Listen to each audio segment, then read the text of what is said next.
Muito bem. Então, vamos lá. Uh, eu quero reforçar com vocês, gente, esse é um documento, é um mapa da jornada que nós imprimimos e entregamos para vocês no dia da oficina presencial, mas ele também está lá no Google Drive e ele é um resumo de todas as etapas que precisam ser cumpridas no PPP. Ele resume o que a gente vai realizar no PPP, ao longo da nossa formação, e esses pontos são os pontos que garantem que, ao final, a gente tem um PPP revisado, tá? E aí eu quero reforçar alguns pontos de onde nós estamos, o que nós já vimos e para onde nós vamos. Nós tivemos, na nossa reunião preliminar, antes da formação, uma orientação sobre os conselhos. Depois, no encontro presencial, a gente falou de gestão democrática e de diagnóstico. Na parte da manhã, nós falamos de gestão democrática e na parte da tarde, de diagnóstico. E na gestão democrática, são 3 atividades, 3 evidências que precisam ser produzidas, né? A primeira evidência é a comissão para a revisão do PPP, tá? A comissão para a revisão do PPP, gente, nada mais é do que o grupo que vai capitanear, junto com o diretor escolar, o processo de revisão. O professor, o diretor, fica muito sobrecarregado se ele fizer a coordenação e não tiver uma equipe para ajudá-lo. Então, o coordenador pedagógico é fundamental dentro dessa equipe. Se tiver um apoio da secretaria, um administrativo, é bom para ajudar a coletar dados. Pode chamar um professor para ajudar, 2 professores, alguém do conselho. O importante é que seja gente que pega, né, gente, para fazer. Sabe, pegador. Não adianta chamar alguém, diretor, que vai... É aquele que é para inglês ver, né? O encostado, que aí vai para a comissão e não ajuda, né? Então, essa é uma comissão mesmo para ajudar você a revisar o PPP. E aí, gente, 46% das 72 escolas que estão fazendo a formação entregaram a comissão do PPP até agora.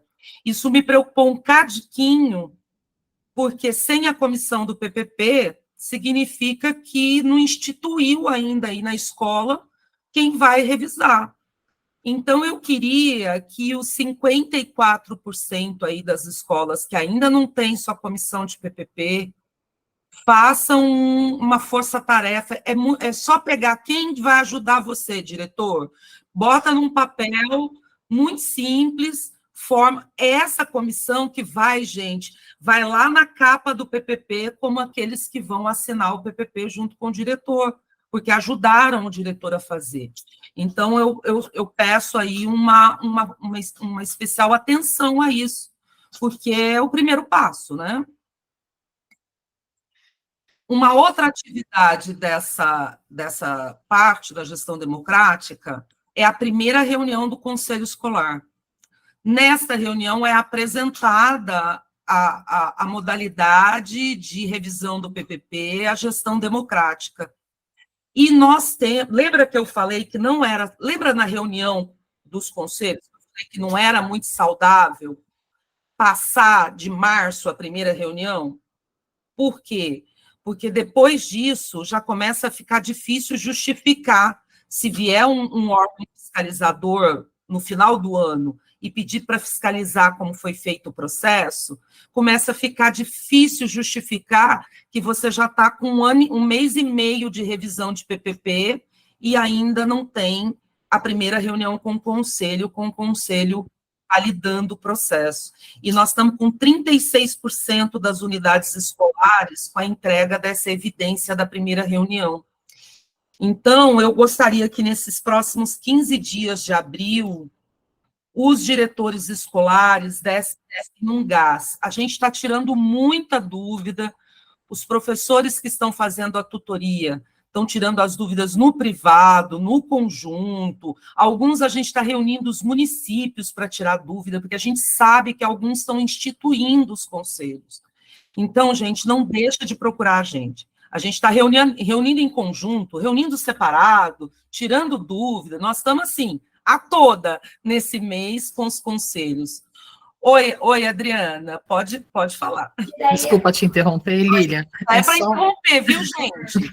Só uma dúvida. Aqui no nosso município, então, todas as escolas estão fazendo uma reorganização no Estatuto do Conselho, né?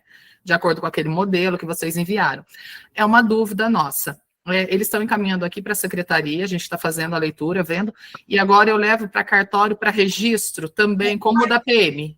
Mas não tem pressa, viu, Adriana, o registro. Na verdade, o que é mais célere, que precisa ser um pouco mais, é a reunião com o conselho. Por quê? O estatuto, o próprio conselho vai ter que discutir, vai ter que depois validar. Você pode ir fazendo isso com calma, você pode deixar para registrar só quando tiver verba sobrando. Isso não é um fator impeditório, tá? Tá? Tá bom. O fator impeditório mesmo é o conselho não estar sabendo que está revisando o PPP. É esse que é o tá. É o pulo do gato, porque significa que o diretor escolar e a sua equipe está revisando o PPP sem a validação do conselho. Tá por isso bom. a primeira reunião é tão importante. E por isso que a gente recomendou, quem tiver o conselho ativo, vigente, faz a primeira reunião com o conselho vigente mesmo, entendeu? E toca o barco. Depois faz as eleições, enfim, para andar com isso, tá? Gente, pode interromper, viu? Até porque essa é uma aula, além dessa parte, é uma aula que a gente vai falar muito de legislação, e o que vocês tiverem dúvida é para interromper. Bom, ainda nessa parte, vocês viram que são coisas muito burocráticas nessa primeira parte, né? Em breve, vocês vão ter que entregar a reunião do primeiro HTPC. A ata do primeiro não venceu ainda, para estar em verdinho. Vocês viram que eu estou usando as cores que a gente já está acostumado, né? As cores do QEDU, que a gente já está acostumado. Nesse ponto aqui, gente, eu quero fazer um adendo, reforçar. A entrega da ata do primeiro HTPC falando do PPP não é suficiente para cumprir a legislação. Porque a legislação é clara, cristalina, quando diz que os professores têm que ser engajados no processo de revisão do PPP, tá? Eles têm que ser participados, têm que ser envolvidos. Mas eles não podem ser envolvidos em questões administrativas. Eles precisam ser envolvidos naquilo que é o papel deles, né? Que é o papel pedagógico, as práticas pedagógicas, é ensinagem e aprendizagem. Então, coordenadores pedagógicos, essa é a principal função do coordenador pedagógico na revisão do PPP. Enquanto o diretor está coordenando o processo, o coordenador pedagógico faz a multiplicação do conhecimento com os docentes ao longo do processo. Como que você faz isso?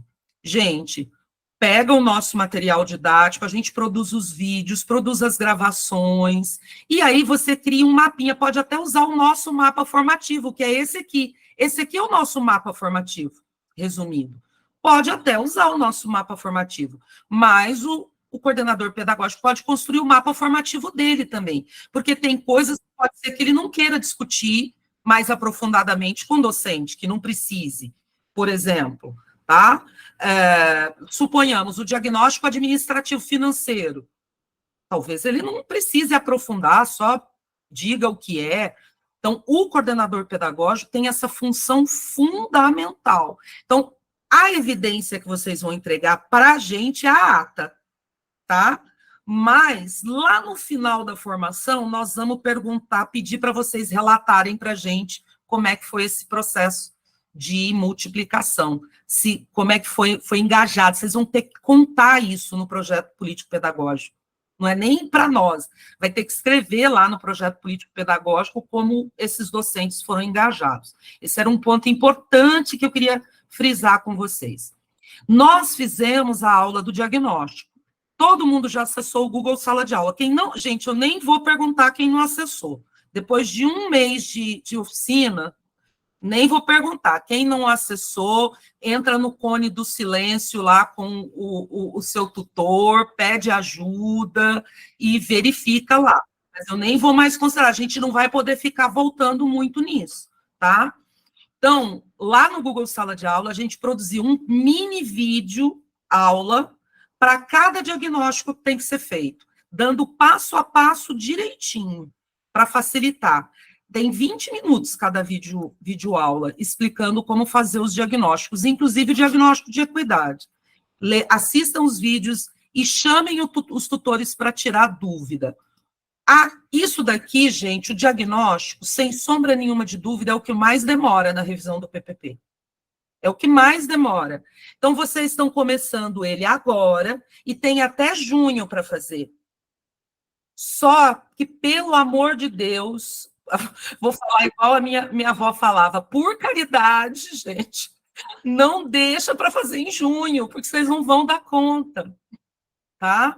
Pega os relatórios, os diagnósticos que tem que fazer e distribui entre a comissão do PPP. O diretor faz o administrativo financeiro, o coordenador faz o pedagógico, sabe? Pede ajuda para a equipe da comissão e divide. Aí vocês vão construindo juntos para não pesar para ninguém, tá bom? Essa próxima semana, gente, os tutores vão orientar quem ainda não achou os vídeos, quem ainda não achou as orientações do diagnóstico lá no Google Sala de Aula, os tutores vão orientar. Essa semana não, né? A próxima, né? A próxima semana. E hoje, o que a gente fala hoje? Hoje nós vamos falar dos princípios.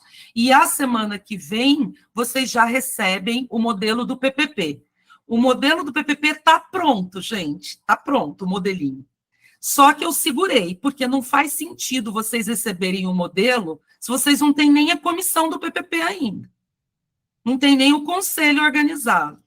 Agora, que já estão saindo os primeiros resultados, vocês já têm a comissão, então a comissão já pode ir para dentro do modelo, já vão ter os princípios, já vai poder ir para dentro do modelo, aí vale a pena receber o modelo, senão o pessoal fica ansioso e começa a botar o carro na frente dos bois, né? Começa a perguntar do modelo do PPP, do capítulo 6, 5 do PPP, se a gente ainda está discutindo o capítulo 1.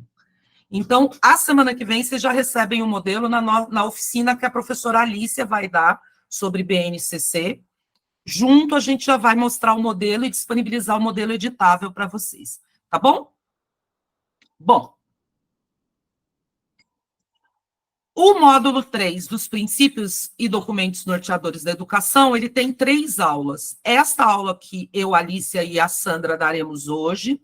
A aula 9, que é dia 12/4, que é a BNCC na prática. A BNCC na prática, gente, a professora Alicia vai falar da BNCC de uma maneira geral, e como ela é implementada no ensino fundamental, nessa aula do dia 12/4. Na aula do dia 26/4, a professora Marlene e a professora Alicia voltam para falar das diretrizes curriculares nacionais da educação infantil e a BNCC especificamente na educação infantil, tá bom?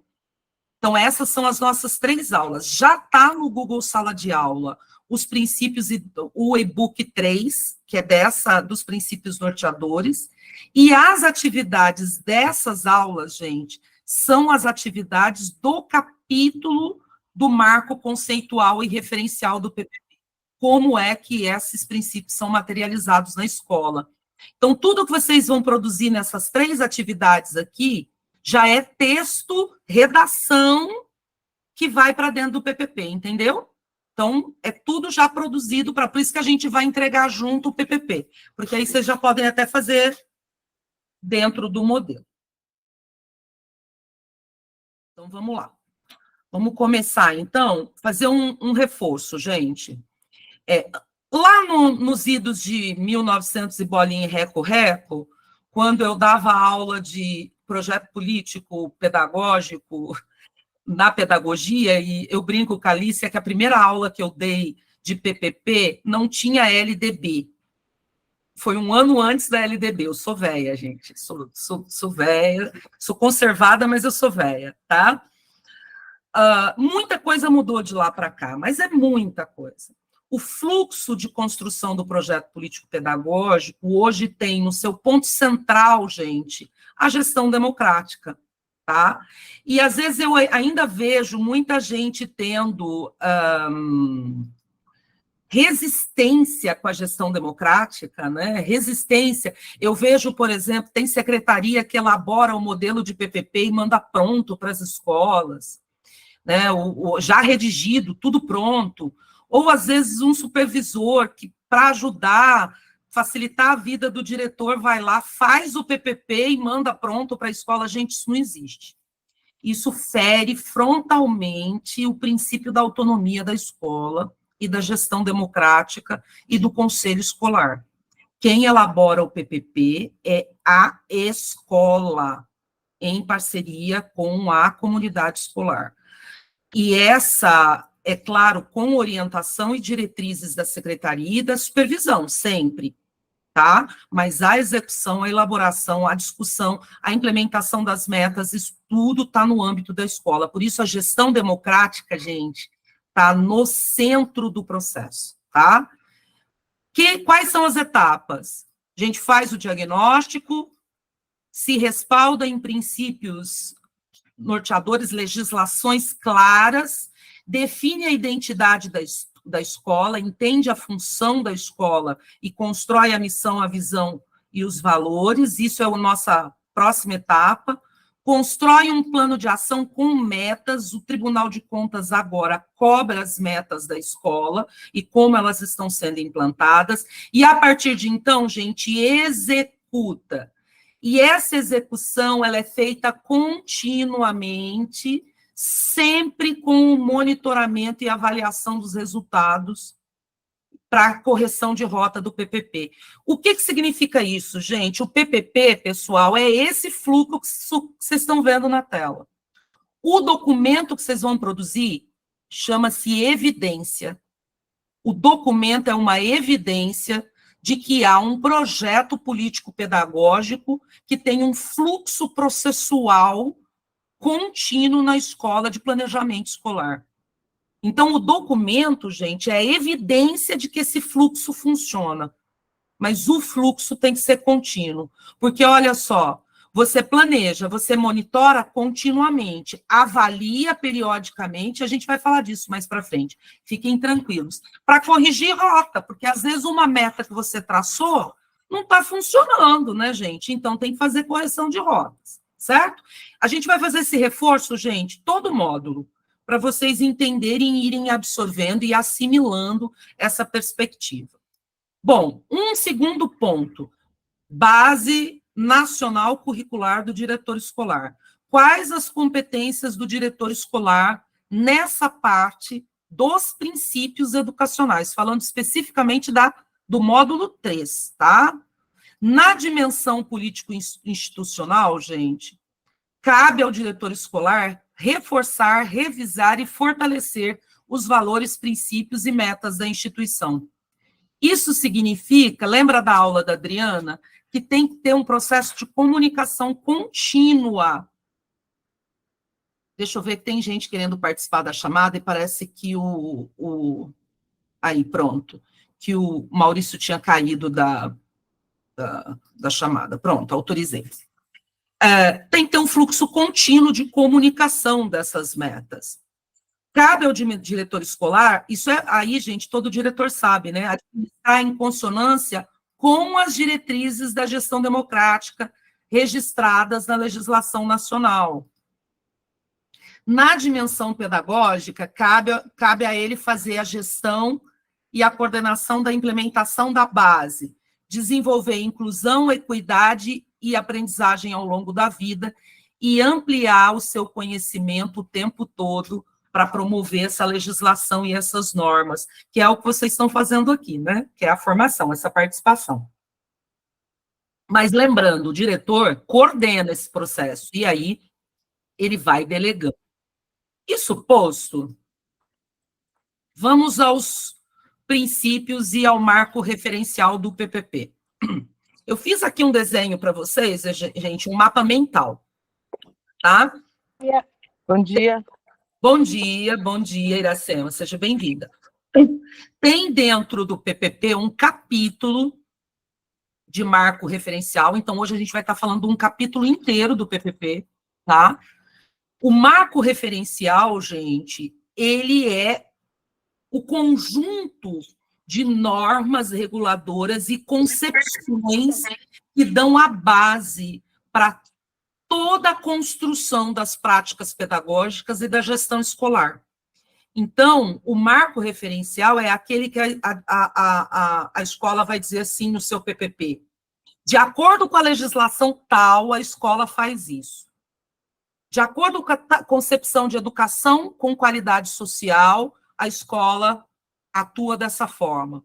Então, o de acordo aí é o referencial. A escola fazendo referência, quais são as normas, as filosofias e as bases nas quais elas se assentam para realizar suas práticas. Ela fundamenta todas as ações da escola, por isso precisa conhecer. Não tem como, gente. Por mais que, eu estava brincando com a Sirlene antes da gente entrar, por mais que a gente tenha a sensação que a legislação educacional está meio que dando caldo na gente, que nem quando a gente vai tomar banho de mar, quando a gente acha que já entendeu uma legislação, vem outra, né? E você acorda de manhã e fala, Jesus, saiu outra legislação educacional, por mais que isso aconteça, e eu empatizo com vocês, diretores, secretários e supervisores, que o escopo legal da educação se tornou complexo nos últimos 4, 5 anos, tem algumas legislações básicas. Então, o material que a gente botou para vocês no e-book, eu, a Alícia, a Helena, a Sandra e a Marlene, que somos as autoras do e-book, a gente separou a legislação que é obrigatória conhecer. Tá super atualizadinho, tá super assim, no grito da atualização. Lá no e-book, se vocês seguirem por ele, a gente fez assim, aquilo que não tem jeito de não conhecer. Então, para vocês não precisarem ficar buscando em tudo quanto é lugar, pesquisando em tudo quanto é lugar. Então, a minha sugestão é que vocês tenham o e-book 3 como referência básica para isso. Gente, agora, é claro, aí as referências de autores, de concepção de educação, consultem os professores, discutam entre vocês, lembra da autonomia da escola e do conceito de pluralidade, a gente tem que ouvir, né? Isso a gente deixou para que seja discutido nas equipes durante a formação. Bom, primeiro passo, gente, que a gente tem que entender o que é princípio, e eu trouxe aqui um autor que eu gosto muito, que é muito respeitado, tanto no âmbito do direito, quanto no âmbito da educação no direito, que é o Miguel Reale. O Miguel Reale vai dizer o seguinte, gente, que os princípios são pressupostos, que embasam sistemas de normas, ou seja, ele é o alicerce, é a base de tudo. E em cima dessa base é que vem as leis. Tá? Então, uma lei, por exemplo, municipal, jamais pode contradizer um princípio constitucional. Nunca, em hipótese alguma. Senão, ela é caracterizada como inconstitucional. Então, os princípios... E hoje a gente vai focar nos princípios e nos documentos, nas normas que regulamentam esses princípios. Que é claro, né, gente? A LDB e o ECA, principalmente. Não, ou a LDB e o ECA. No caso da educação. Tudo para cima, para baixo da LDB e do ECA tem que estar alinhado com esses documentos, tá bom? Vamos lá, então. Eu sei que todos vocês já sabem isso, mas eu acho que é importante reforçar. O diretor escolar é um agente implementador de política pública de médio escalão. O que significa isso? Ele está entre o secretário de educação, certo? Que é um tomador de decisão, supervisor, o diretor, aí tem o diretor e o coordenador, e abaixo do diretor e do coordenador, os implementadores. O diretor, ele é tanto responsável por promover a intervenção governamental na educação, que é a definição de política pública aí, Como também ele é parte da implementação, também é responsabilidade do diretor. Qual é o foco de qualquer política pública, eu estou falando, viu, gente? Definição de política pública geral, tá? Como se vocês estivessem fazendo lá comigo aula lá na Unesp no curso de política pública. Política pública é o conjunto de ações, é o Estado se colocando em ação para intervir numa determinada área, para organizar aquela área, melhorar a demanda, o atendimento à demanda, tá? E qual é o foco? Sempre tem que ser o bem comum. Gente, Estado, município, né, governo municipal, governo federal, governo estadual, não é empresa. Então, o foco não pode ser outro, senão o bem comum e o bem-estar social, certo? Vamos lá. Qual é o papel das políticas públicas? As políticas públicas, elas criam mecanismos para materializar os direitos sociais dentro da escola. Ela faz com que os direitos que a gente vai conhecer hoje, esses direitos, cheguem lá no chão, cheguem lá na assistência social, na educação, na cultura, no lazer. É ela que promove o planejamento estatal. Então, por exemplo, o Plano Nacional de Educação é um plano de intencionalidade de intervenção estatal na política pública de educação. O Plano Municipal de Educação, ele está nesse segundo item aqui, ó. Ele está promovendo a intencionalidade. O Plano Nacional da Primeira Infância está aqui nesse segundo item. Não adianta criar a lei e não ter plano, não ter planejamento. O PPP, gente, está aqui nesse segundo item.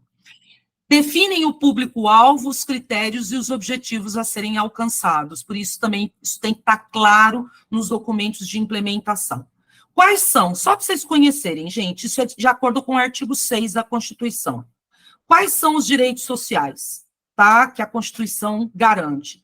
Educação, saúde, alimentação, trabalho, moradia, transporte, lazer, segurança e atendimento àqueles que são mais vulneráveis, né, dentro do critério da vulnerabilidade. Esses são os direitos sociais garantidos pelo artigo 6 da Constituição Federal. Agora, vamos focar no direito constitucional da educação, a educação como direito social. Eu estou focando na educação como direito social, gente, porque parece, às vezes, que a sociedade esqueceu disso. E a CONAI está trazendo essa discussão agora mais forte com a educação de qualidade social. Precisa lembrar que a educação é um direito social, é um direito com foco no bem-estar integral do cidadão. Por isso, gente, tá vendo? É tudo coerente. Desenvolvimento integral do aluno e, por isso, a concepção de educação integral. Porque ela foca na implementação de uma educação como direito social, tá? Então, vamos lá. Lá no artigo 205 e no artigo 206, está dizendo o quê? Que a educação é direito é dever do Estado e da família. Por isso, gente, não dá para deixar a família de fora do debate. Vou dar um exemplo. O parecer número 50, que foi publicado recentemente sobre inclusão educacional de TEA, ele estabelece não, porque ele é orientador, então ele orienta que a família assine o plano educacional individualizado, que o plano educacional individualizado do público-alvo da educação especial seja assinado, elaborado junto com a família e assinado pela família. Quando vem uma orientação dessa num parecer, gente, tudo tem que ser coerente com os princípios. Eles estão atendendo isso daqui. É dever do Estado e é dever da família. Se tem um plano educacional individualizado, não pode ser só o Estado. No caso, o Estado representado pela escola, tá? Tem que ter a família assinando junto, porque é responsabilidade de todo mundo, tá? Só para dar alguns exemplos. Esses, gente, são os princípios educacionais, os princípios constitucionais do direito à educação, são os princípios educacionais, dentre os quais o direito à educação. Igualdade de condições, liberdade de aprender, pluralismo, gratuidade do ensino público, valorização dos profissionais. Opa, ó, gestão democrática na forma da lei. Se alguém tinha dúvida que a gente tem que cumprir a gestão democrática ou que o PPP não tem que ser democrático, desculpe, tem que se candidatar a deputado federal e propor uma emenda constitucional no artigo 206 da Constituição Federal, né? Garantia de padrão de qualidade, piso salarial nacional e garantia do direito à educação e aprendizagem ao longo da vida. Aqui se inclui o EJA, a alfabetização, tá? Bom, vamos trazer isso para dentro do PPP? Isso tudo está no e-book, tá, gente? Mas a gente vai discutindo com vocês passo a passo. Se vocês me perguntarem o que não pode deixar de ter no PPP em hipótese alguma, né, que o PPP tem que considerar, no topo da lista os artigos 6, 205 e 206 da Constituição, no topo da lista, tá? Que é o que rege educação, direito, dever do Estado e da família e os princípios da educação. Segundo o ECA, a professora Alicia vai falar do ECA mais à frente, mas é o ECA que materializa os direitos humanos na escola, que a professora Sandra vai falar com vocês daqui a pouco.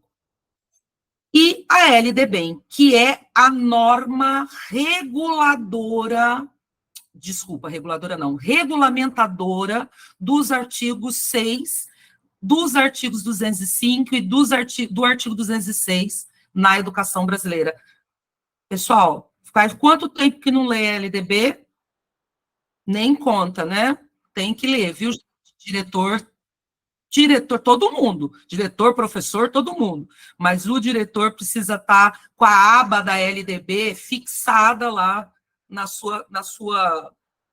no Google para acessar a qualquer momento. Porque, gente, ó, no comecinho do ano, agora em janeiro, a LDB foi editada.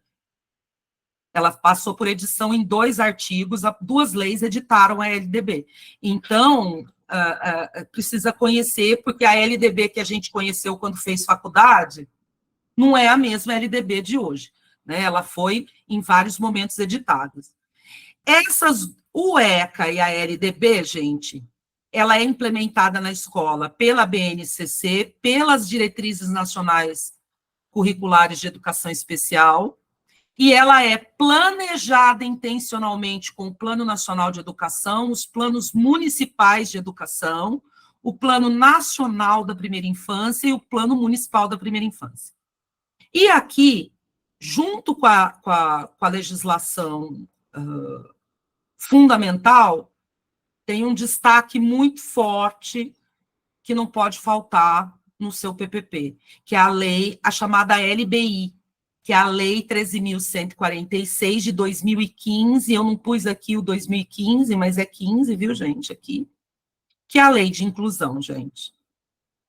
Pode, não, até aparecer 50, pode não conhecer, porque é novo, mas a Lei de Inclusão já está aí com 9 anos, então todo mundo precisa ter, e a Lei de Inclusão, ela inclusive, ela deixa claro algumas regras e contravenções nas quais a equipe escolar pode ser enquadrada se não atender essa legislação. Então, essa é uma legislação que, se não atender, gera judicialização. O que é isso? Ministério Público na veia, tá? Ministério Público na veia. Então, essa legislação precisa conhecer.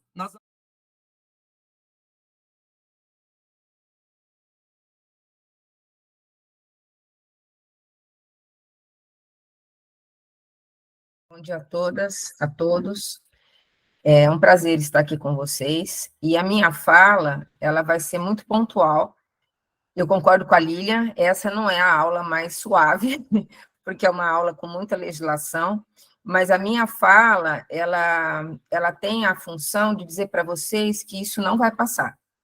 Eu vou explicar para vocês como essa legislação ela é pensada do ponto de vista externo ao país, para dentro do país, e como ela chega na sala de aula. Por quê? Eu lembro aqui de uma fala da professora Lilian da oficina, que ela falava assim, não pode ter aquele pensamento mágico da criança, vou parar e vai passar tudo, né? Vou fechar os olhos e tudo vai passar.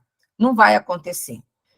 Muito pelo contrário, né? Então, assim, eu concordo que, como docente e como gestora, que já fui, era muito mais fácil lá atrás. A gente fazia as coisas por intuição, né, professora Alicia? Fazia por intuição, vai no rumo e as coisas se acertam lá na frente. Agora não. Agora existe uma legislação e ela é internacional e ela impacta o Brasil, né? Então, a gente vai começar por essa fala, esse trecho, que é o preâmbulo do ato constitutivo da Unesco, né? A difusão da cultura e educação da humanidade para a justiça, liberdade e paz são indispensáveis para a dignidade humana. De que paz eles estão falando, né? Tem um pensador chamado Galtung, que ele fala da paz positiva e da paz negativa. A paz negativa é a paz que nós vivemos hoje.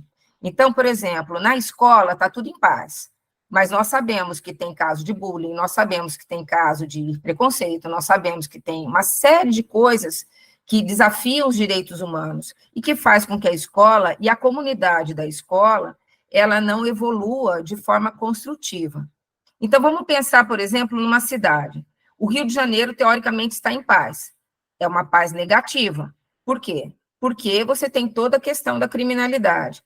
O que a Unesco vem trazer, né, quando ela discute isso e que está alinhado ao princípio dos direitos humanos de 1948? Que nós precisamos construir a paz positiva. E a maneira de construir essa paz positiva começa na escola, na sala de aula, com a comunidade escolar que envolve essa sala de aula. Pode passar, Lilian, por gentileza.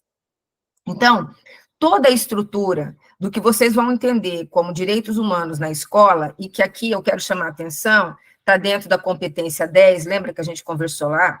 Ela é estruturada num documento que foi feito em 1948.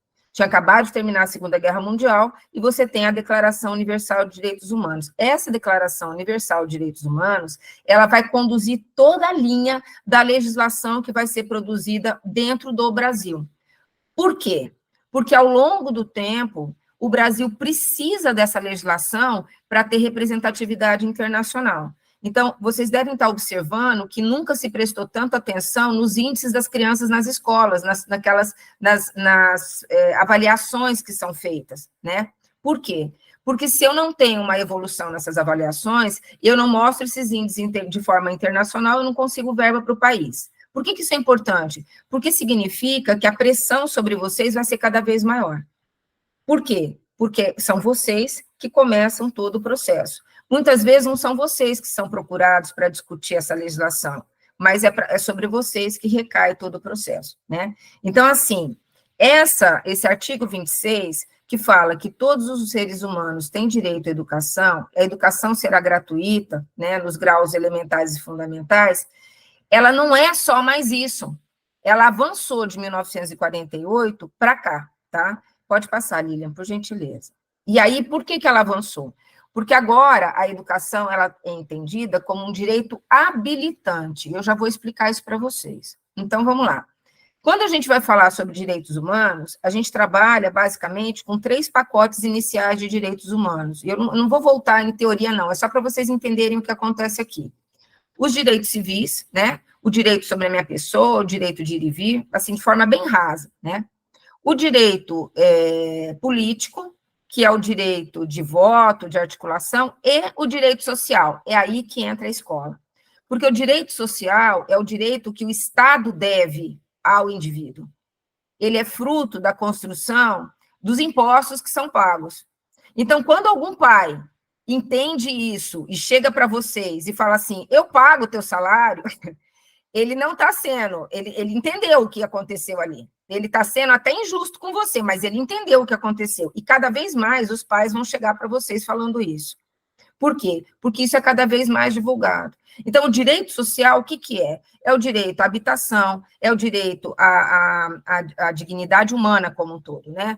Educação, segurança, transporte, saneamento básico, que é tudo que a gente tem meia boca ou não tem nesse país. Porque 40% da população desse país ou está na pobreza relativa ou na pobreza absoluta. Então, é um público com quem vocês têm que lidar muito difícil, porque não vive esses direitos na sua plenitude. Quando você pega a tríade dos direitos humanos na educação, você tem aí, nesses quadradinhos que a Lilian colocou, o direito humano à educação, né? Que educação é essa? É essa educação de qualidade social. Não é mais a educação que joga conteúdos, mas a educação que faz com que o aluno reflita quem ele é como pessoa humana e quem ele é na sociedade. Vocês não vão fazer isso sozinhos. O diretor, o gestor, ele não consegue isso sozinho. É por isso que isso se cruza com a democracia, a ação democrática na escola. Posso continuar? Está dando para entender? Posso continuar aqui? Beleza. O segundo quadradinho, então, veja, o primeiro é de 1948, tá? Que é aquele artigo 6º da Declaração dos Direitos Humanos. O segundo são os direitos humanos na educação. O que significa isso? O primeiro fala que é um princípio. O segundo fala como isso é feito dentro da tua escola, né? Como esses direitos, a saúde, liberdade, segurança, não discriminação, eles acontecem na tua escola. E veja onde eles aparecem. Eles já aparecem na Constituição de 1988, na LDB, né? E, sumiu agora o nome, Lilian. No ECA, faltou. Desculpa, e no ECA. Então, percebe que vem lá de fora e vai descendo para vocês. Então, não é só, olha, aqui na minha escola eu tenho direitos humanos, mas ele tá aparecendo aonde? Quais ações? Eu gosto muito da fala da Lilian sobre as evidências, porque cada vez mais vocês vão precisar de evidências. Por quê? Porque a pressão vai ser sobre essas evidências. E eu tenho o último quadradinho, que é a educação em direitos humanos. Então, assim, o que eu tenho de direitos humanos na minha escola, mas como ele aparece no processo de ensino-aprendizagem? Ele aparece em oficinas dadas aos professores? Porque muitos professores nossos não sabem sobre isso. Porque, por exemplo, eu e a Lília, e a professora Alicia, estudamos quando nem tinha LDB. Quer dizer, imagina os que foram formados antes disso, e nós temos vários. Então, assim, quanto disso é dado para os nossos professores? A comunidade escolar sabe sobre isso? E a comunidade escolar é desde a cozinheira, o vigia, o rapaz que cuida do portão, os pais, o entorno da escola. Então, assim, percebam que vocês vão ter que lidar com isso, essas pessoas vão ter que entender esse jargão, que é o jargão dos direitos humanos. Pode passar, Lilian, por gentileza. E, gente, vai me interrompendo aí, viu?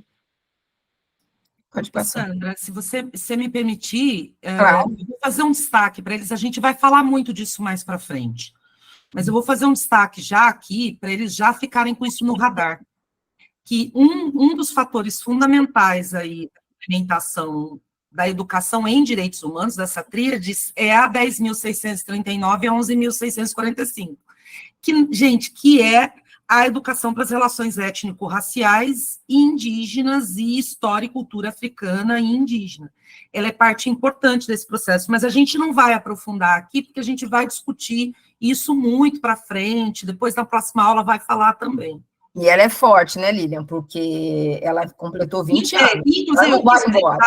Eu quis frisar, porque as secretárias estão aí, a Sirlene, a Lenita. Gente, esta semana e a semana que vem, os secretários da educação estão respondendo a um questionário no Plano de Ação Articuladas, no PAR 4, exatamente sobre essas duas leis.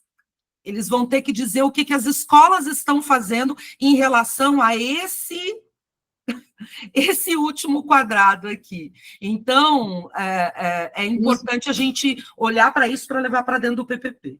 Desculpa, nos diversos níveis, né, Lilian? Nos diversos níveis de educação, não são só a educação fundamental, não, nas universidades também. O bicho está pegando. Pode passar, por gentileza. Tá. Então, o que é um direito habilitante? Se a gente entende, né, a questão da divisão dos direitos, hoje você tem as novas gerações de direitos, né? Então, o ECA vem nessa nova geração, né? O Código de Defesa dos Idosos vem nessa legislação, né? Mas se a gente entende o que são esses pacotes de direitos, nós começamos a entender o que é um direito humano habilitante, né? Que é a função da escola. A função da escola não é mais só ensinar a Revolução Francesa. Isso não adianta mais. Eu tenho que trabalhar com competência. Então, o que são essas competências? Em fazer esse aluno entender que a Revolução Francesa, ela faz com que ele tenha a exigência dos direitos hoje. É essa a escola que se espera. É a escola que eles dão estrutura para fazer? Nem sempre, mas é o que eles esperam na legislação.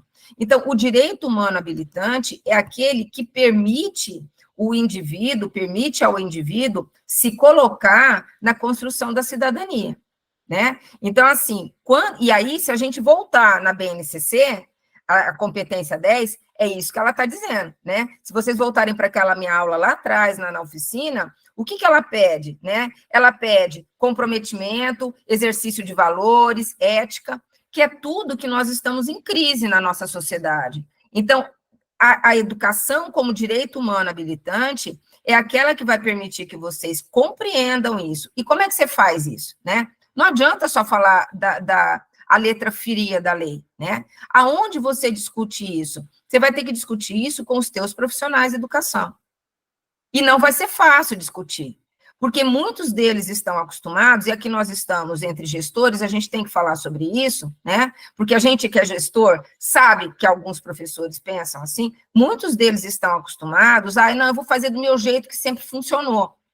Só que do jeito que ele faz e sempre funcionou, não gera as evidências que vocês precisam ter quando baixa uma fiscalização, entendeu? E quando tem alguma denúncia, né? Porque está muito fácil fazer isso. Diga, Lenita. Sandra, em relação a esse ponto, só para fazer uma colocação, é um tema onde o gestor tem que estar muito preparado, porque o professor e o funcionário e a família, eles entendem muito o que é direito deles. Esse é um problema muito sério que a gente tem dentro das escolas. Eles entendem os direitos, mas também eles precisam saber dos deveres. E é nesse ponto que o gestor tem que estar preparado, precisa estar forte. Né? Agora eu vou te dizer, Lenita, tem uma forma do gestor estar preparado e protegido, aquilo que a Lilian falou, o conselho. Se você faz um PPP vivo, se você tem o conselho preparado, se você tem as reuniões acontecendo, você pega parte dessa comunidade externa, que são os pais, né, e traz para ficar do lado do gestor. E aí o gestor começa a entender, porque ele vai participar das reuniões, e aí nessas reuniões isso começa a ser necessário. Olha, tem os direitos, mas quais são os nossos deveres? Mas eu vou te dizer, Lenita, isso é uma fragilidade da cidadania brasileira. Nós ainda somos um país com uma cidadania em construção, e nós aprendemos a ter direito, mas não ter dever, né? Por isso é tão importante aquelas comissões que você vai ter dentro da formação do PPB Vivo. E eu concordo com você, o gestor que não estiver preparado, ele está perdido nessa situação. Pode falar, Lili. Eu vou até dar um exemplo, Sandra. Numa das formações que a gente deu, Lenita, há uns 3 anos atrás, a gente encontrou uma situação em que o PPP, né? Na maioria dos lugares que a gente vai, o PPP era um documento de gaveta que era elaborado sem participação de ninguém e estava lá na gaveta, tá? E o diretor falou, eu não vou mudar porque sou eu que faço o PPP. O PPP é meu. Não, o PPP não pode. Se o PPP é da comunidade escolar, a comunidade escolar assina o PPP junto. Quando vier essa reclamação, Lenita, você apresenta o PPP pactuado, você apresenta um regimento pactuado e fala aqui, pai, você assinou comigo, ó. Mas eu não era do conselho, então se candidata, pai? Então se candidata, porque isso aqui é fruto de pactuação com a comunidade. Isso protege muito. Passado 2 anos, esse diretor procurou a gente, porque ele tinha muito problema de relacionamento com os pais. Muito problema. E ele nos relatou, isso foi recentemente, no início do ano, agora a gente aplicou um monitoramento nesse município. Ele relatou que 70% dos problemas de relacionamento com os pais diminuíram. Então, isso que a Sandra falou é um ponto muito importante. Quando você pactua os documentos de planejamento com a comunidade, você ensina para a comunidade que ela tem dever com aquele documento. Aquela é o artigo 6 da Constituição. Tá? Que a educação é dever do Estado e da família, não é só do Estado. Senão estava escrito lá, primeiro do Estado, depois da família. Não, está escrito Estado e família. E aí eles façam entender isso na prática. Eu queria dar um outro exemplo, que eu acho que esses exemplos são bons para entender como é que a coisa funciona, né? Eu fui chamada às pressas para dar um suporte numa determinada universidade, porque veio uma comissão do MEC e estava pedindo para eles aonde estava, na documentação institucional da universidade, essas leis. As leis que a Lilian está mexendo aí no papel, na exposição, que é a lei da questão afro, né, da questão dos povos originários e a questão ambiental. Você sabe o que salvou? Uma determinada disciplina que tinha essas leis no plano de ensino. Por que eu estou falando isso? Porque uma das coisas que tem que aparecer a educação para os direitos humanos é nos conteúdos, nas metodologias, nas formas de avaliação. Tudo isso é evidência. O que salvou aquela universidade foi uma determinada disciplina que perpassava por toda a universidade, e naquela disciplina o professor colocou: esses conteúdos estão baseados na lei tal, tal, tal. O MEC ficou quietinho e foi embora. Deu para entender? Então, assim, eles estão muito atentos a isso. Então, falar com a comunidade, trazer a comunidade para conversar, né? A gente sempre faz aquele esquema, oferece um cafezinho nessa reunião, um pãozinho de queijo, né? Mas aí senta para conversar, informar a comunidade da escola e trabalhar com os professores. Pode passar, Lilian, por gentileza. Por que tudo isso é importante? Porque tudo isso está ligado a esses ODS. Desde 72, a ONU está preocupada com a questão ambiental. E você vai falar assim, gente, mas não é uma oficina sobre leis de direitos humanos, mas vocês já vão entender. Desde 72, a ONU está preocupada com a questão ambiental, e nada mudou, né? Nós estamos sentindo o calor que nós estamos sentindo agora, não tem mais como negar. Mas isso vem desde 1972. É por conta dessa preocupação da ONU é que vem um conceito que hoje vocês conhecem, mas que ninguém conhecia até a década de 80, que é o conceito de desenvolvimento sustentável. Só que até a década de 80, 90, todo mundo achava que para resolver a questão ambiental, você tinha que resolver bichinho e plantinha. Até que chegou em 2015, que a ONU não conseguiu resolver nada antes, e a ONU entendeu que para resolver o problema dos bichinhos, da plantinha e da água, tinha que resolver o ser humano. Então, eu queria que vocês observassem que a ONU estabeleceu 17 metas para os Objetivos do Desenvolvimento Sustentável. Isso aqui tem que ser jargão para vocês nas escolas. Não tem como fugir disso. Observem que nessas ODS, você tem pouquíssimas metas que são água, planta, árvore. A maior parte delas é social, que é a educação de qualidade social, que a Lilian falou. Então, veja, isso é feito em 2015. Em 2017, vem a BNCC, a competência 10. Ela está alinhada diretamente. Então, essa questão, que é o objetivo 4, pode passar, Lilian, por gentileza. Eu estou querendo não tomar muito tempo, vocês vão me falando aí. Que é o objetivo 4, ele está alinhado àquilo ali. É macro. O Brasil precisa completar isso. Ele precisa contemplar. Ele assinou isso daí em 2015. Né? E de lá para cá, a coisa só piorou. Por quê? Porque, no final, piorou no sentido de pressão sobre as escolas. Porque isso tem que estar andando até 2030. Nós estamos em 2024. É por isso que existe uma pressão muito grande para vocês, dentro das escolas. Né? Então, o que tem dentro dessas ODS, dessa ODS número 4? Como você incluir aqueles itens que estão ali dentro da educação, dentro do dia a dia. Volta, Sandra, desculpa, eu acho que eu passei. Passou. Aqui, desculpe. Tem como aumentar um pouquinho, Lilian, só para o pessoal visualizar? Porque, por exemplo, você tem que garantir a educação gratuita e equitativa, né? Você tem que garantir a qualidade da primeira infância. Não consegue aumentar mais, né, Lilian? Está bem pequenininho aqui. Já melhorou bastante, né? Você tem que dar educação técnica. Vocês viram que foram lançados vários institutos técnicos, e vocês viram que tem uma discussão para poder diminuir os juros das dívidas dos estados, se você fizer investimento em curso técnico, né? Você tem que ampliar o número de jovens e adultos, né? Você tem que garantir educação global sustentável, são os ODS, né? Mas como é que ampliar o número de bolsas de ensino, contingente de professores qualificados, como é que você faz isso no teu dia a dia? Pode passar, Lívia. Senão a gente não vai para o chão de fábrica. Primeira coisa, incluir no PPP. Tem que estar no PPP. Se puder colocar o símbolo dos ODS, melhor ainda, entendeu? Tem que aparecer no PPP, porque isso é a capilaridade que a ONU pede e que o governo brasileiro e que o governo dos estados, os governos dos municípios têm que seguir, entendeu? Você tem que colocar isso nos temas contemporâneos transversais. O que eles são? Eles vão atender a essa demanda. Como? Vivendo no dia a dia. Então, vamos pensar assim, como é que eu faço isso com os meus alunos?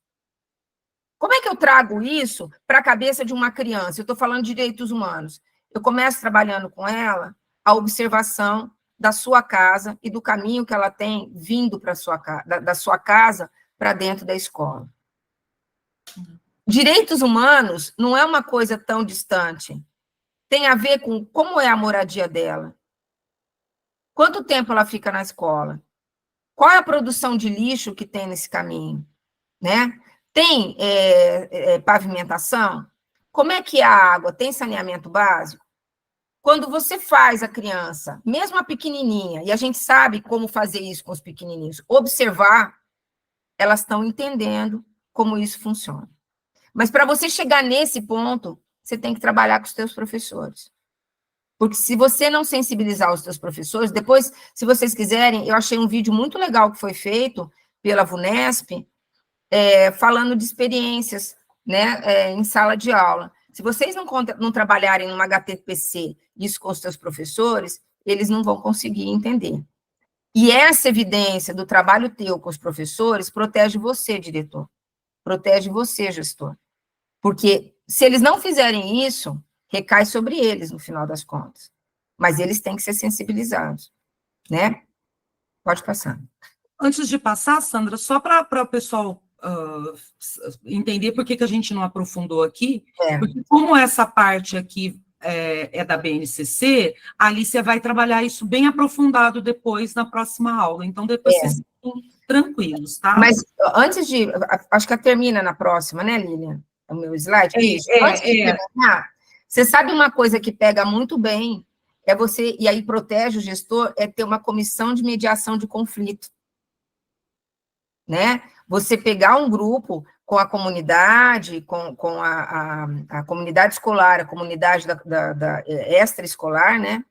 Do entorno, e criar uma comissão de mediação de conflito, que pode ser a própria comissão do PPP.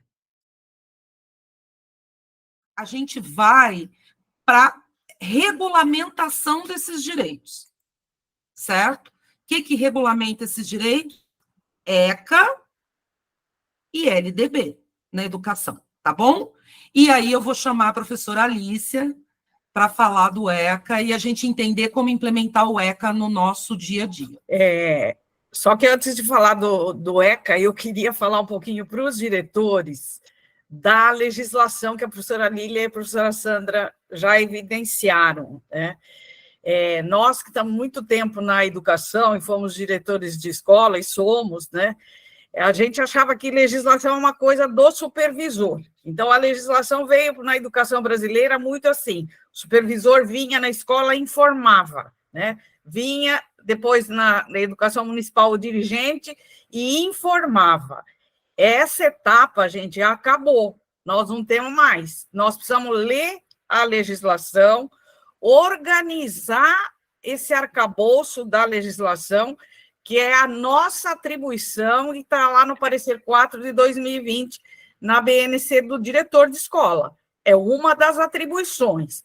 E para os municípios que estão aqui, né, eu gostaria de dizer que precisa organizar isso numa pasta no computador na escola, a legislação que é federal, mas também precisa organizar a legislação municipal. Tem muita gente que não conhece nem a lei orgânica do seu município. Se não conhecer inteira, pelo menos o capítulo que fala da educação, a lei orgânica precisa conhecer.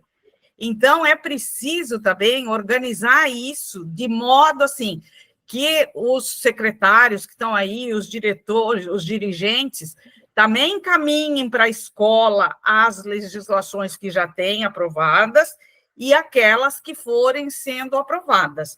Muitas vezes a gente pergunta para o diretor de escola, você conhece a lei que criou o sistema de ensino do seu município? Ah, eu sei que tem, mas eu nunca vi. Não, você tem que ver, você tem que ler, porque é parte daquilo que você vai trabalhar. Então, a gente tem orientado tanto supervisores, como dirigentes, como diretores de escola, a se organizarem e ter esse pedaço, né? Porque é o arcabouço da legislação que vai dar o nosso fazer, o nosso dia a dia. Se a gente não cumprir, pode vir um órgão, né, de fiscalização, pode vir o Tribunal de Contas, pode vir o Ministério Público, e aí a Sandra está rindo, mas é verdade, né, Sandra? Porque as evidências, né, a Lília tem encalcado bastante. A outra coisa, só finalizando aí, queria complementar a questão dos ODS, quando a Lília falou bastante dos territórios educativos, né, essa coisa está conectada, né? Não adianta eu ler também todos os ODS, as cartilhas, ver o vídeo, se eu não vou trazer isso para dentro do planejamento do dia a dia das minhas crianças, desde os pequenininhos, porque uma criança pequena de 3 anos que anda pela rua com a professora, ela consegue ver se tem lixo, se não tem lixo, eles vão falando o que tem ao redor da casa deles, o que tem na casa deles. Então, a observação é essa, o caminho depois, né? Porque a BNCC traz isso muito claro. Mas voltando aqui para os documentos, me parece também que o Estatuto da Criança e do Adolescente, né, já tem anos, e nós ainda também, muitas vezes, desconhecemos. E agora a gente não pode desconhecer mais, porque né, nas crianças, o Estatuto, o ECA traz lá criança até 12 anos. Então, o ensino fundamental dos anos iniciais, essas crianças estão dentro dessa legislação. E ele vai completar aquilo que está na Constituição. As crianças e os adolescentes são sujeitos de direitos. E como sujeitos de direitos, eles têm o direito à educação, eles têm o direito à saúde, eles têm vários direitos, desde que nascem, né, e se tornam adultos. E aqui o ECA, né, que é de 1990, traz 2 princípios importantíssimos. Um que se chama interesse do menor, todas as decisões que dizem respeito ao menor devem levar em conta o interesse superior. O que é isso? Ao Estado cabe garantir à criança e ao adolescente que tenham os cuidados adequados quando os pais ou responsáveis não são capazes de fazê-los. E nós sabemos que na nossa população, né, na grande maioria vulnerável, isso é muito presente. E às vezes a gente faz ou olhos, né, olhos grossos, assim, vê, mas não vê, ou não toma uma providência. E a gente precisa cumprir aquilo que está na legislação. A outra questão, né, é a prioridade absoluta, está lá no artigo 227 do ECA, que estabelece os direitos da criança. Vejam que a BNCC da Educação Infantil trouxe para dentro os direitos. Quando fala lá conhecer-se, quando fala dos direitos, muita gente falou, da onde que vem isso? Vem bastante de toda essa legislação que a Sandra falou para vocês, né? Dos direitos humanos internacionais, no documento que o Brasil assinou e pactuou e que o ECA trouxe para dentro da escola. Então, é preciso que a gente baixe esse documento lá da internet. Ele também já foi bastante modificado ao longo dos anos e precisa que a gente tenha isso bem claro e estude isso com os nossos professores. Eu tenho visto nas escolas que muito das coisas dos conflitos vem da gente não saber e não respeitar essa legislação. Então, é preciso também que os nossos professores entendam. O ECA ainda traz, né, os direitos humanos na educação, e com essa coisa bem... veio no plano também da primeira infância, o direito à vida e à saúde.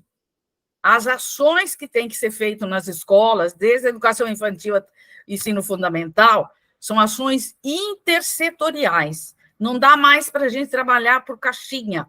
Olha, eu não tenho nada a ver com a saúde, eu sou da educação, aí o da saúde fala, não, a educação que faça. É preciso que a política pública seja intersetorial. as políticas públicas só vão dar certo, né, no nosso país, se a gente, na escola, como nós, como dirigentes da escola, começarmos a entender isso, que também não é muito simples, e talvez a gente não tenha aprendido isso no curso de pedagogia, mas tem que estudar, né? Quem está na educação tem que estudar a vida inteira e tem que saber como é que isso se dá. Vocês têm alguns instrumentos, né, que vieram com o ECA, como é o Conselho Tutelar, tem nas cidades, tem o Conselho de Direitos da Criança e do Adolescente, e esses conselhos também, às vezes, são formados por cidadãos que também não entendem muito da legislação, e a educação tem que ajudar nesse processo. Então, o Conselho Tutelar não é só para quando o aluno falta, eu vou lá no Conselho Tutelar e eles vão na casa da família. Eles podem ter esse papel? Podem, mas o Conselho Tutelar tem que ser um parceiro do diretor de escola. Eles têm que se aliar e, naqueles casos mais difíceis da nossa clientela escolar, eles têm que ajudar a resolver. É esse o papel que eles têm que fazer em cada cidade, por isso eles foram criados. E tem os outros direitos, o direito à liberdade, ao respeito, à dignidade, a tudo aquilo que na fala da Sandra já apareceu, que são os direitos humanos na escola. Essas leis que vieram da questão ambiental e da parte, né, afrodescendente, da parte de gênero, da parte da diversidade, da inclusão, é tudo muito novo para nós gestores da educação, mas a gente tem que olhar como é que faz esse processo dentro da escola. Eu vi o outro dia um acadêmico dizer assim, olha, comprar uma bonequinha preta e pôr lá na escola de educação infantil e dizer que está trabalhando, né, com a história afrodescendente, isso não é ação para a escola fazer. A ação da escola é ler a lei primeiro, saber o que tem na lei e explicar isso para os nossos professores. Tem diretrizes já para a educação ambiental e para afrodescendente, para a história da África, que a gente não estudou, né? E que precisa estudar para colocar isso corretamente dentro da escola. Pode passar, Lília. O Alice, eu acho que do ECA, acho que terminou, eu acho que passa para... Não, está trocado o slide, então eu vou passar aqui, ó, está trocado. Tá. Aí depois eu volto no da LDB. Tá bom. Então, como é que a gente vai alinhar isso dentro da escola, né? Como é que a gente vai trazer esses princípios do ECA para dentro da escola? É claro que todo um processo de educação. A gente vai implementar os grêmios, os conselhos escolares, a gente vai falar com os pais da APM, a gente vai falar na reunião de pais. Eu acho que as reuniões de pais e mestres têm uma função hoje totalmente diferente do que a gente fazia em anos passados, que era só informar, né, a nota do aluno ou o conceito do aluno, mas é ter uma parte de formação para que a gente possa conversar com a comunidade aquilo que a gente está fazendo dentro da escola.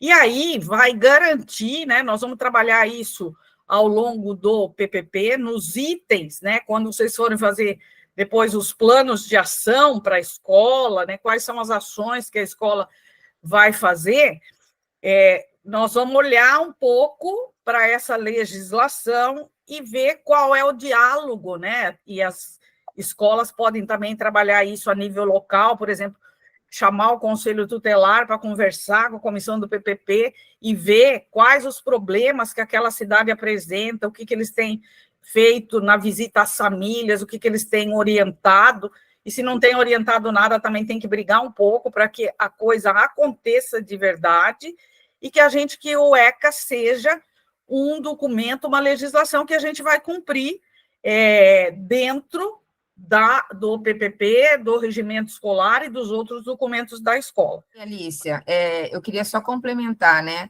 Diga. É muito importante trazer o pessoal da assistência social para dentro da escola, para conversar com a comunidade escolar, para começar a conversar com os pais. Por quê? Porque tem uma questão que em algum momento a Marlene vai tratar, que é justamente da criminalização. Você vai falar disso, Marlene? Porque se você sabe ou você não está preparado para ver um caso de abuso, né, e não denuncia, isso criminaliza também. Acho que a Marlene vai falar disso. Gente, vou aproveitar o gancho aí que a Sandra me deu, também, e a Alicia, né? Porque a gente tem uma lei desde 2019 que prevê a presença de psicólogos escolares e assistente social dentro das escolas, né? E eles são, assim, perante toda essa legislação que olha para esse ser humano de uma forma integral e que tem todo esse respeito aos direitos humanos, que nós fazemos, mas que existem exigências muito maior para elas serem cumpridas, né?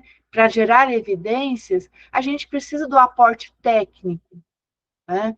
Então, a presença do assistente social, os municípios que têm isso em alguns órgãos, né? Mas de uma maneira que às vezes está locado, separado, longe das escolas, tentem fazer um movimento de incluir ele dentro da dinâmica da escola, porque a presença dele na escola é que vai dar ao diretor suporte para que ele possa trabalhar, por exemplo. A gente tem muita questão sobre judicialização do número de vagas em creche, né? A discrepância, isso é no Brasil, né? Do número de vagas que é oferecida com o número de vagas necessárias. Então, nós temos discrepância na questão da inclusão, né?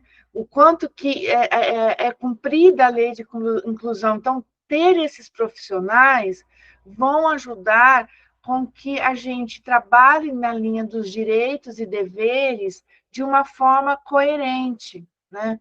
Ajudando todo o processo aí de formação e de atendimento de qualidade das escolas, né? Não sei se era isso que você queria que eu trabalhasse aí, Sandra, mas é isso. Muito legal. Uma coisa, Marlene, eu estou lembrando uma coisa que você sempre fala, da dúvida que o diretor tem. O que fazer quando ele percebe que está tendo violência, né? Sim, e é aí... uma coisa muito séria aí na implementação do ECA também. A gente tem um problema sério, porque hoje, né, graças a Deus, eu digo, né, nós não podemos mais ser omissos perante aquelas dúvidas que a gente tinha. Eu também sou da idade das meninas aí, por isso que eu sou jovem, né? Vocês falam assim, nossa, como pode, né? Eu também sou antes da LDB, né? E a gente, assim, tinha muita dificuldade de ver crianças com maus tratos e a gente ficava naquela coisa de como conversar com o conselho, como fazer. Hoje não, hoje nós somos obrigadas a fazer essa manifestação, seja se a violência aconteceu dentro, ou fora da escola. Você tem aí várias legislações, né? A última aí é daquele menino lá do Sul, esqueci o nome dele. Você lembra, Lilian? Eu esqueci o nome. Que foi lá, teve uma Henri Borel. O Henri Borel. Está no texto aí, está no slide. Então, isso. E aí, a gente precisa prestar muita atenção para que isso não... Como que eu vou dizer?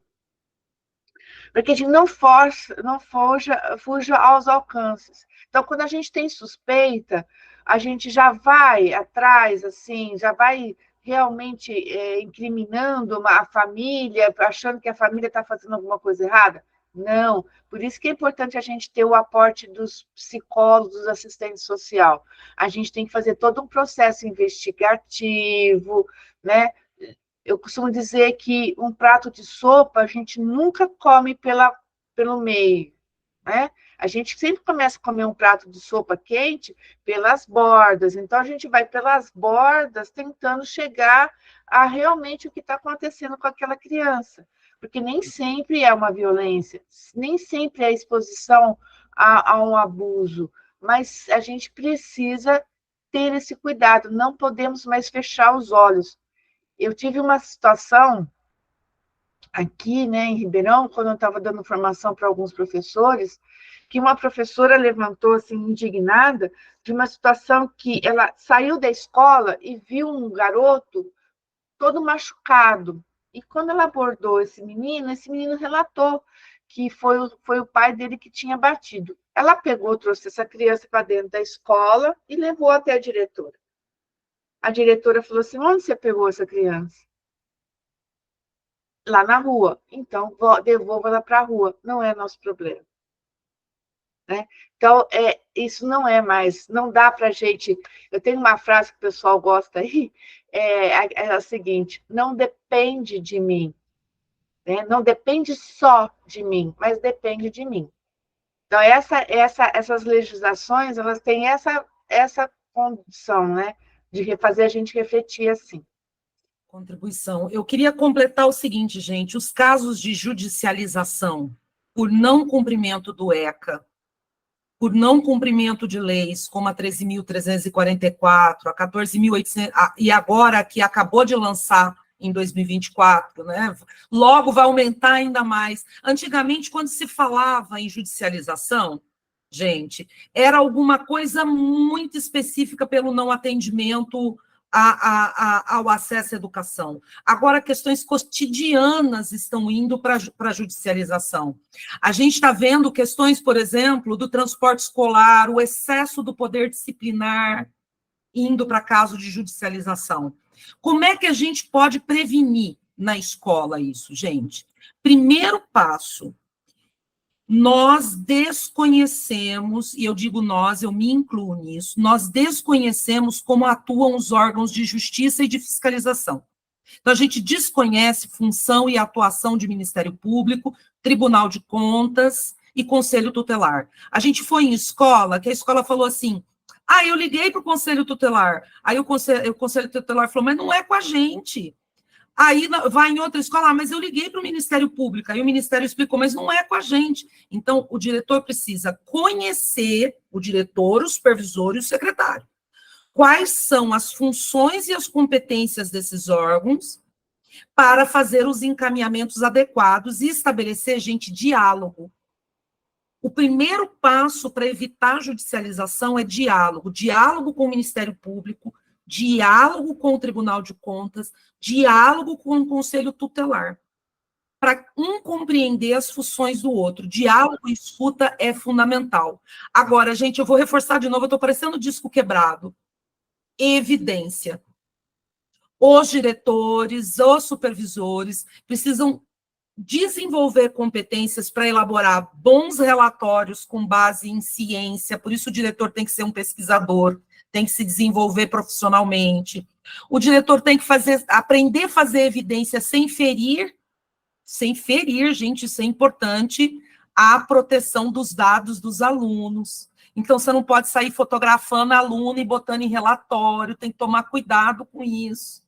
Você fotografa a criança, bota em relatório sem autorização de pai, isso não pode. Então, assim, o conhecimento sobre essas evidências é um ponto de como gerar evidências, e o diálogo são pontos que são fundamentais aí para reduzir o volume de judicialização. Alicia, vou te chamar agora aí na Lei de Diretrizes, que o slide estava... A outra questão, né, já se falou um pouquinho hoje, mas a Lei de Diretrizes e Bases da Educação Nacional, ela traz os princípios, outra vez, o artigo 206 da Constituição, a educação é dever da família, do Estado, inspirada nos princípios de liberdade e nos ideais de solidariedade humana, e tem por finalidade o pleno desenvolvimento do educando. Vem aí a educação integral outra vez, seu preparo para o exercício da cidadania e sua qualificação para o trabalho. Aqui não é trabalho, a gente tem que entender, né? Não pode ter trabalho infantil, mas nós podemos ir preparando, né, do ensino fundamental para essa qualificação do trabalho no ensino médio, quando acaba a educação básica, eles terem essa preparação. Isso é o que a LDB nos traz. E aqui também eu não vou ler os princípios, é algo que todo mundo conhece, mas vai para o próximo slide, Lília, porque aí acho que a gente destacou para vocês, é outro, isso. Aqui na estrutura dos princípios da LDB, e por isso que tem que ter uma LDB com todos os artigos, baixada lá direitinho, lida, e voltar a trabalhar com os nossos professores, o que muitas vezes eles perguntam, mas da onde você está tirando isso? Né? Eu estou tirando da legislação, tem que ler o texto da LDB, eles têm que se apropriar disso. É o nosso instrumento maior dentro da educação. E aí traz o princípio da igualdade, né? E aqui a Lília, inclusive, destacou no slide, que foi ela que preparou, a questão da equidade. Hoje não dá mais para não saber o que é isso, né? E igualdade e equidade não é a mesma coisa.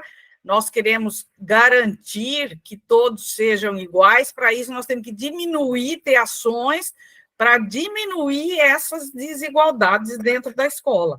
Isso também é uma questão, está no princípio, já estava lá em 96, mas hoje com esse adendo da equidade. Então, o PPP vai ter que ter quais são as ações que eu vou fazer na minha escola para estar diminuindo essas desigualdades. E para isso eu tenho que conhecer bem os meus alunos, garantir o acesso e a permanência na escola. Isso é algo que o diretor e o controle de frequência, né, que muitas vezes a gente deixa a cargo do professor para pôr lá só na caderneta, isso não basta, é necessário que o diretor tenha um controle da frequência da escola e tenha isso registrado e garanta, né, e principalmente vá atrás na busca ativa daqueles que não vêm para a escola. O princípio de liberdade, acho que a Lenita levantou a mão. Lenita, fale. Essa é uma questão que eu queria colocar nessa questão da busca ativa, se vocês tivessem alguma contribuição para nós. Esse é um ponto muito frágil, não sei se é de todos os municípios, mas a questão da dificuldade da gente conseguir alcançar os pais, a aceitação por parte deles, da importância, do porquê que a gente está querendo que o aluno venha à escola. O pai, muitas vezes, fica bravo, é desrespeitoso, ataca a escola, porque ele não entende, chega um ponto que ele fala, eu não sei mais o que fazer, faça o que vocês quiserem, não tem mais o que fazer. Então, é um ponto muito frágil para nós, enquanto os gestores, eles tentam fazer as buscas, mas muitas vezes eles não conseguem alcançar. Lenita, tem dois momentos. O primeiro momento é o da conscientização e comunicação. Conscientizou, comunicou, falou dos direitos e dos deveres, né? Artigo 6 da Constituição, falou do ECA, falou da LDB, pediu para o pai assinar, que ele está ciente, gera evidência, lembra? Ok. Mesmo assim não deu certo? O segundo ponto é o que a gente chama de constrangimento legal. Encaminha para o conselho tutelar. E aí o pai vai se ver na justiça com o dever, com o não cumprimento e não a satisfação, porque, na verdade, ele está abandonando a responsabilidade dele em relação à incapaz. Então, o primeiro passo é dever da escola, que é conscientizar, comunicar e gerar evidência, que fez isso. E fazer a busca ativa. A busca ativa é dever da escola. E é implementação do direito do princípio da igualdade. Eu até coloquei no slide lá atrás. Né? A busca ativa e o controle de frequência, gente, no chão da escola, é o que garante o acesso, permanência e conclusão. Então, ele é a evidência que você está implementando esse direito. Aí, Lenita, não deu certo, registra tudo isso, faz um belo relatório e manda para o Conselho Tutelar. Então, eu queria completar ali, né, porque às vezes, né, tem conselho tutelar que é ativo, que sabe fazer as coisas direitinho, e tem conselho tutelar em alguns municípios que não sabe, porque às vezes não foi nem capacitado. É preciso que a gente tenha evidências de tudo isso, e tudo isso por escrito. Os relatórios têm que ser bem feitos, porque eles têm que parar lá na mão do promotor, que é da infância e da adolescência, e que faz a defesa desses alunos, né? Então, precisa ter um processo que termina, não é só deixa lá no Conselho Tutelar e depois não vai ver o que aconteceu. Tudo isso por escrito, bem relatado, bem feito, porque o promotor pode chamar esses pais, pode, né, na conversa, eles vão responder lá no próprio Ministério Público. Né? Então, isso muitas vezes a escola não faz um pedaço e depois não continua fazendo aquilo que tem que fazer. Mas, na LDB, traz o princípio de liberdade, o protagonismo, a tolerância, a escuta. Eu acho que nós temos também, como gestores, uma grande, né? Não é só observar, mas também escutar. Nós precisamos escutar nossos alunos.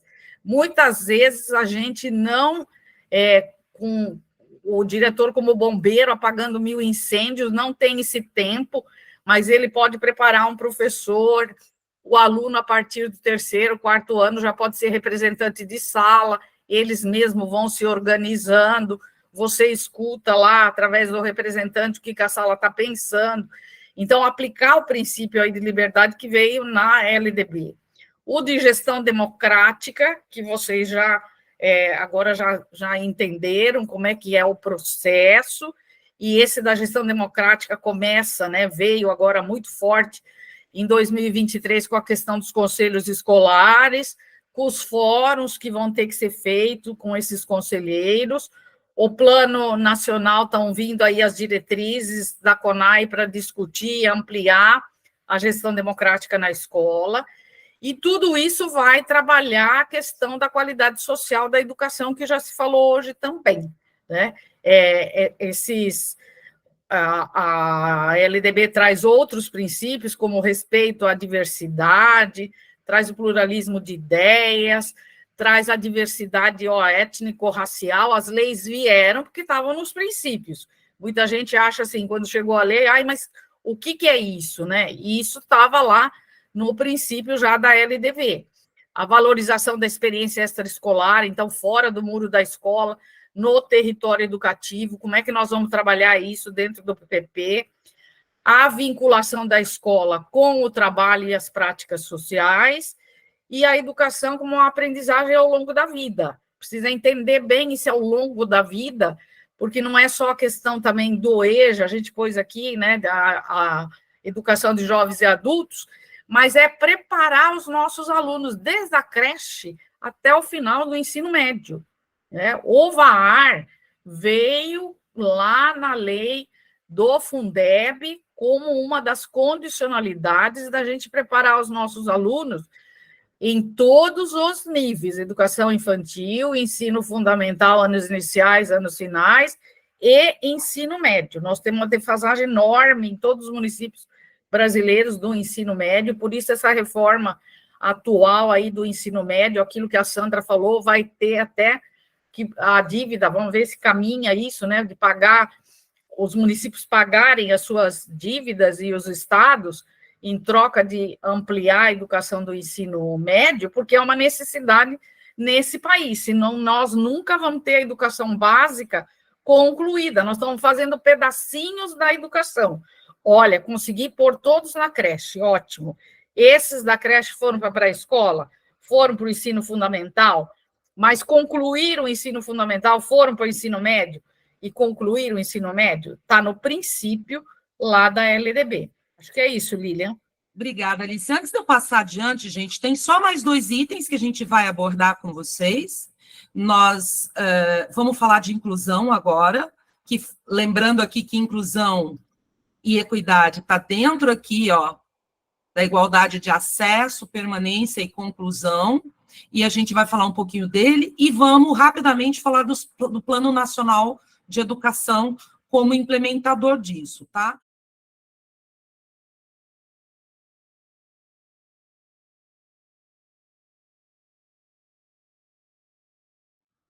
Igualdade e equidade, gente. A Alicia já adiantou, igualdade e equidade são coisas diferentes, mas não são excludentes, tá? O princípio da equidade, gente, desculpe, o princípio da igualdade é o princípio de que todos têm direito à educação. Todos, com letra maiúscula em caixa alta, têm direito à educação, certo? De qualidade. Por isso, cabe ao Estado a garantia total de acesso à educação básica. A garantia da permanência e da conclusão, assegurar a conclusão, certo? Isso é igualdade. todos têm direito. Mas na sociedade em que nós vivemos, nós sabemos que esse direito não chega para todos. Nem todos conseguem fruir e usufruir desse direito. E aí, então, vem um princípio complementar ao da igualdade, que são as políticas de equidade. O que é política de equidade? É dar a essas pessoas, a esses sujeitos educandos, que não estão tendo acesso ao direito à educação, portanto, igualdade, oferecer a ela condições, ferramentas, procedimentos para que as desigualdades na linha de largada sejam corrigidas e ela possa ter condições de usufruir o seu direito à educação, certo? Então, para isso tem que... A gente já discutiu isso no primeiro dia de oficina. A gente tem que entender as desigualdades educacionais e entender uma coisa que a gente falou muito na primeira oficina, os marcadores sociais. Os sujeitos educandos que são atravessados por marcadores sociais de nível socioeconômico, raça, cor, etnia e gênero, né? As questões de como meninos e meninas, os fatores externos interferem na aprendizagem. Quando a gente fala de equidade, gente, tem um elemento fundamental para a gente entender, que, inclusive, secretários de educação, dirigentes, está lá no par para responder.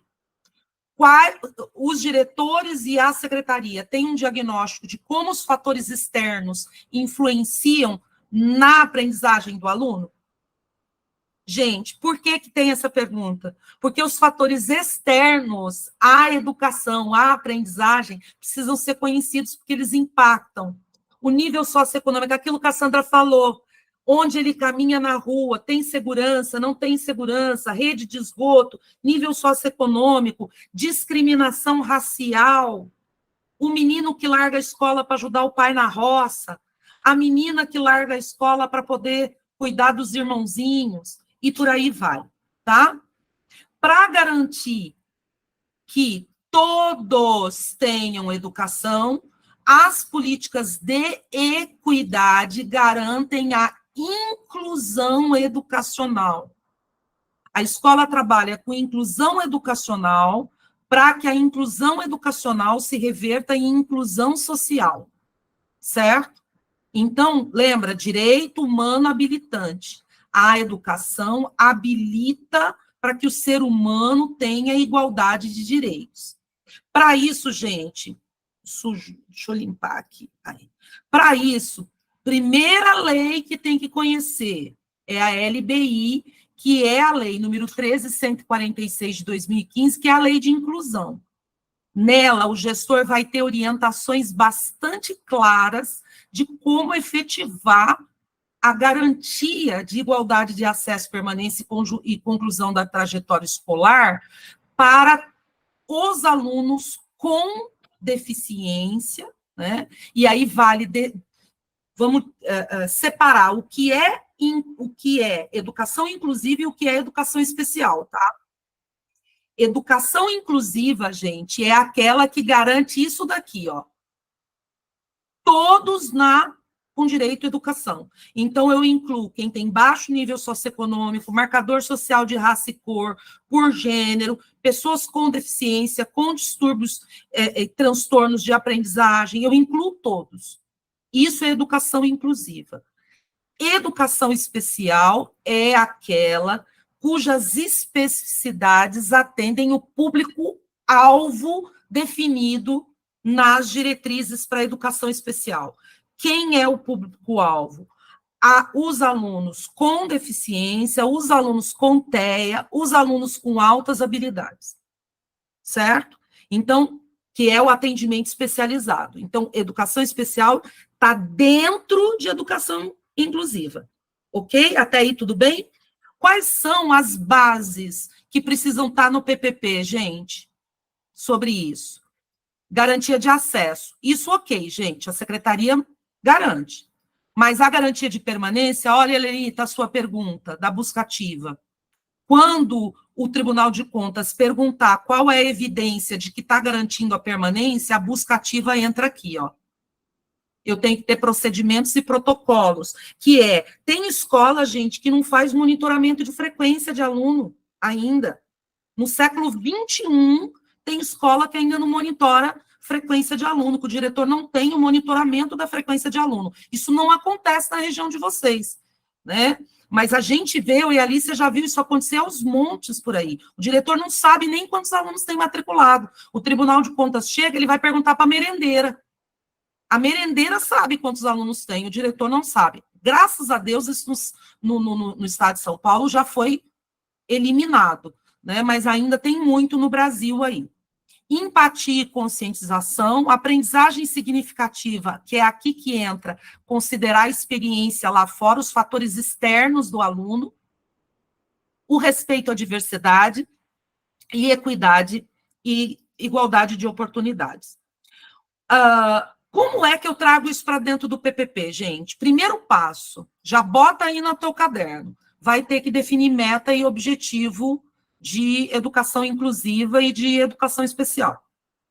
Tá? O primeiro passo, primeiro, lá nos princípios, deixar bem claro no teu PPP a diferença entre educação inclusiva e educação especial e como as duas são implementadas. A educação inclusiva, pela 10.639 a 11.645, que são as de afrodescendente e indígenas, a lei, a LBI, que é de inclusão, as diretrizes nacionais e operacionais para a educação afrodescendente e indígena, tudo isso é parte do escopo da educação inclusiva.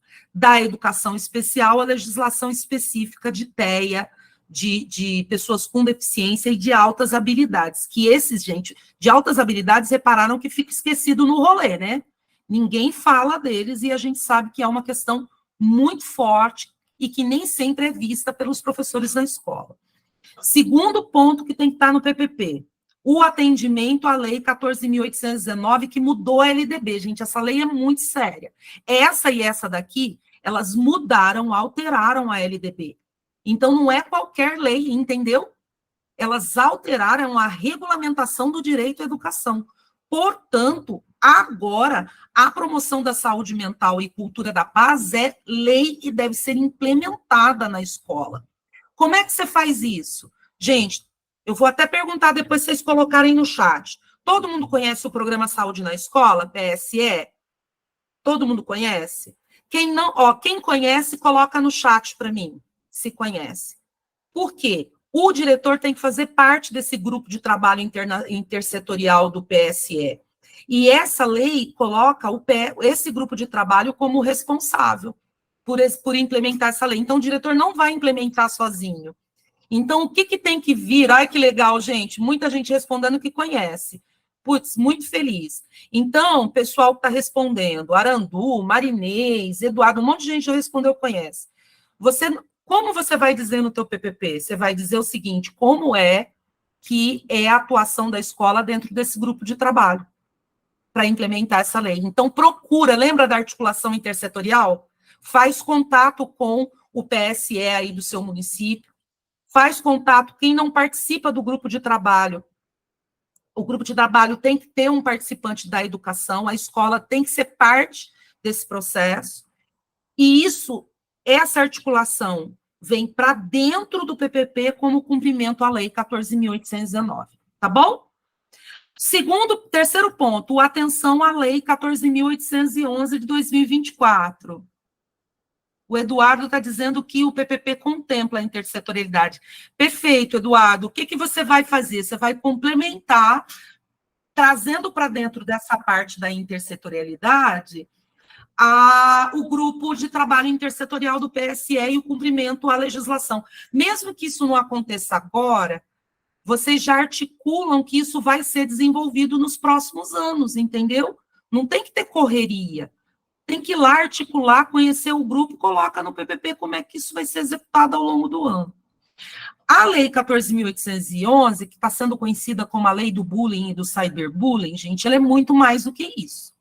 tá? Ela é muito mais do que isso. Essa lei, ela regulamenta, ela altera, faz uma alteração na legislação que regulamenta a Constituição brasileira, e ela trata de medidas de proteção contra a violência nos estabelecimentos educacionais. Aquilo que a Marlene falou, se não denunciar a omissão também é crime, tá? Isso ficou ainda mais reforçado, porque a gente está vendo nas escolas, no Brasil afora, uma tendência à omissão em relação a casos de bullying e cyberbullying. Fecha os olhos para não ver o que está acontecendo, não vai poder fechar mais os olhos. Vai ter que ter protocolos. Então, dentro do PPP, um espaço especial para essa lei, a escola, se não tem o protocolo, a maioria não tem, gente, porque a lei é nova, é discutir com as suas equipes, vocês podem colocar como meta elaborar esses protocolos nos próximos 2 anos. Essa pode ser uma meta, elaborar os protocolos. Ou já desenvolver um protocolo básico. Lembrando que isso daqui, gente, essa lei tem que ir para dentro também do regimento escolar. No futuro, agora não pensem nisso agora. Depois que revisar o PPP, é hora de revisar o regimento escolar e essa lei precisa ir para dentro. O que mais, gente? Dentro do PPP sobre inclusão e equidade, que é um princípio fundamental, tá? Dentro do PPP, vamos ter que planejar estratégias pedagógicas inclusivas, coordenador pedagógico, isso é uma coisa que dá para você fazer no HTPC com seus professores e trazer para o diretor colocar no PPP, tá? Discute isso lá com os professores no HTPC e traz para dentro do PPP. As adaptações curriculares, isso também pode ser discutido com o supervisor primeiro, com a secretaria, tá? Depois, dentro dos HTPCs, olha quanta coisa tem que discutir com os professores, para considerar como as diferentes habilidades dos alunos e os estilos de aprendizado vão ser desenvolvidos a partir de métodos de avaliação e organização das aulas. Do que a gente está falando aqui? De plano de trabalho docente, que a LDB orienta. Gestão democrática. Quando for escrever sobre a gestão democrática dentro do seu PPP, incluir, além da descrição do conselho do Grêmio, gente, quem tem Funde 2 precisa ter Grêmio, hein? Tem que correr atrás para implantar o Grêmio. Eu sei que tem 2 escolas conosco aqui que tem Funde 2, procura o tutor para vocês já trabalharem os Grêmios. Mas não são só esses. Quem não tem Funde 2, gente, tem que ter mecanismo de participação dos alunos. Isso tem que estar lá na gestão democrática do PPP. Qual é o mecanismo? É Conselho Mirim? Não é Conselho Mirim? Então tem representação dos alunos? Como é que funciona? Você tem que dizer como o aluno é ouvido, né, escutado em seus direitos. Lembra? Direito à liberdade, direito à participação. Essa é uma questão fundamental dentro do PPP. E a participação dos pais e dos alunos com deficiência na elaboração do PEI, gente, do Plano Educacional Especializado. Os pais e os alunos precisam ser ouvidos nas suas necessidades e pactuar com o PEI. E, por último, gente, já coordenador pedagógico, para você essa também, precisa montar o mapa formativo para 2024 e 2025 com os profissionais da educação da sua escola. Isso não é função só da secretaria. Cabe ao coordenador oferecer formação e serviço durante os HTPCs. Sobre as leis que a gente tratou aqui, gente. A lei de inclusão, a lei de cultura e história afrodescendente, de indígena, e as últimas 2 leis de atenção psicossocial e combate à violência. Isso tudo tem que estar em processo formativo dentro dos HTPCs. E pode combinar com a secretaria, da secretaria ofertar também formações, workshops, oficinas e formação para os docentes compreenderem bem essa legislação, tá? E aí a gente vai encerrar, gente, só fazendo um monitoramento com vocês, que para tudo isso tem que ter planejamento. Diretores, no caso de vocês, o planejamento é o PPP, certo? No caso da secretaria, o planejamento é o Plano Municipal de Educação. Eu fiz um resumo do fluxo para vocês, de tudo que a gente falou. Isso resume tudo que a gente falou, gente. Olha aqui, Constituição. Aí, o que regulamenta a Constituição? O ECA e a LDB. Aí, do ECA e do LDB saem as diretrizes e a base, que é o que dá a base para a gente ter aula, construir nossos currículos. Aí tem 2 documentos que planejam tudo isso, o PNPI, o Plano Nacional da Primeira Infância, e o Plano Nacional da Educação. No Estado, o Plano Estadual de Educação e o Currículo Estadual, que para vocês é importante, que a gente sabe que muitos municípios aí da ANVAPA aderiram ao Currículo Paulista. O Currículo Paulista tem uma parte diversificada muito boa de direitos humanos, muito boa de ODS, e que pode ser trazida aí para dentro das práticas de vocês. Disso tudo, gente, deriva para quem tem currículo municipal, né? Quem não tem já vai para o Plano Municipal de Educação e o Plano Municipal da Primeira Infância. A gente sabe que alguns municípios aí da ANVAPA não têm o Plano Municipal da Primeira Infância. É fundamental a elaboração desse plano para organizar as políticas intersetoriais da primeira infância. Tudo isso, gente, resulta em quê? Nisso que a gente está fazendo, o PPP. E coordenador pedagógico do PPP vão sair as diretrizes para os planos de trabalho docente, o plano de ensino e o plano de aula. A gente falou muito dos documentos planejadores, a BNCC, a Alícia e a Marlene vão falar nas próximas 2 aulas, né? E eu quero falar um pouquinho, a Marlene vai falar do PNPI também, do Plano Nacional da Primeira Infância, e aqui do Plano Nacional da Educação, gente, só um detalhe, nós temos algumas metas a cumprir no Plano Nacional da Educação. Alfabetizar, que tem diretamente relação com o PPP, alfabetizar todas as crianças, no máximo até o final do 2º ano. Gente, quem está aí com os anos iniciais, tá? 2º ano, fique atento, porque o Tribunal de Contas está criando instrumentos para averiguar isso. Quais são os protocolos e procedimentos que estão sendo elaborados para a escola para atender essa meta? Até o final do 2º ano, todo mundo tem que estar alfabetizado. Não é 70%, gente. Não é 80%. É todo mundo, tá? E aí, se não alfabetizou, aí entra a recomposição das aprendizagens, entra a intencionalidade para recuperar isso. Qualidade na educação e até 2 anos a gestão democrática na educação. Então, quem não tem conselho e grêmio tem que providenciar, porque isso está sendo parâmetro para o Tribunal de Contas acionar as secretarias municipais de educação. A Helena e a Alícia fizeram a leitura de 100% dos planos municipais de educação dos municípios de vocês, tá? 100%.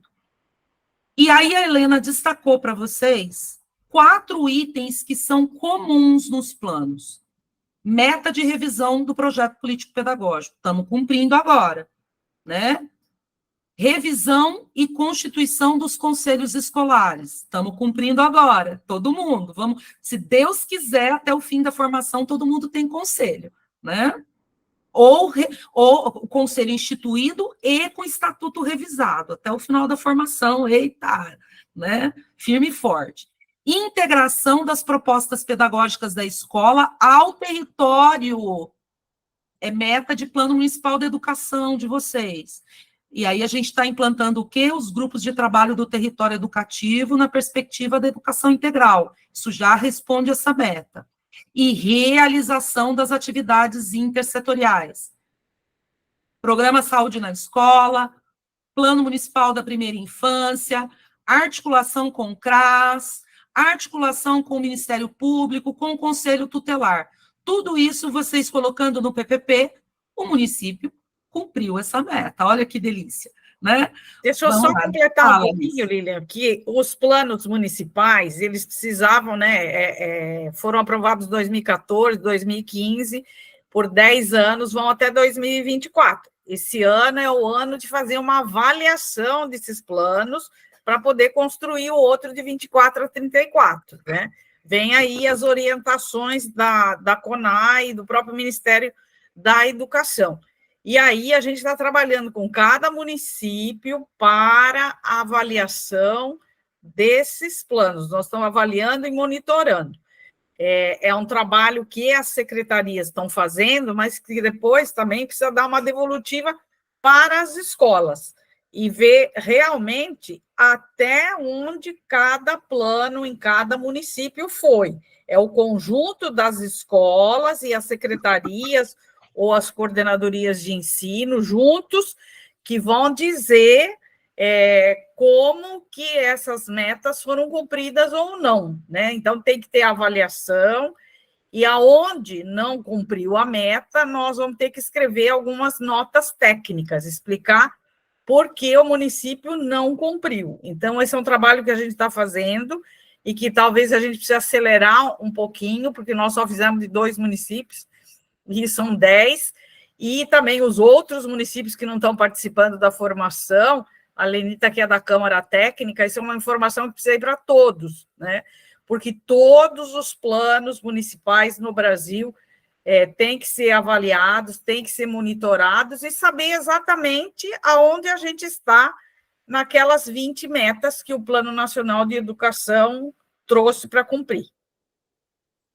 A gente trouxe só, assim, não é nem parte da oficina, mas é muito mais para vocês saberem que a gente está monitorando os planos e que a revisão do projeto político-pedagógico se insere numa situação macro, né, de atendimento a planejamentos que foram feitos aí há uma década e que estão sendo cumpridos, né? Bom, pessoal, só para finalizar, algumas orientações. Primeiro passo dessa aula, gente, discutir os princípios na elaboração do PPP com a comunidade escolar. Então, tem que reunir professor, tem que discutir, tem que elaborar, tem que fazer reflexão, para eles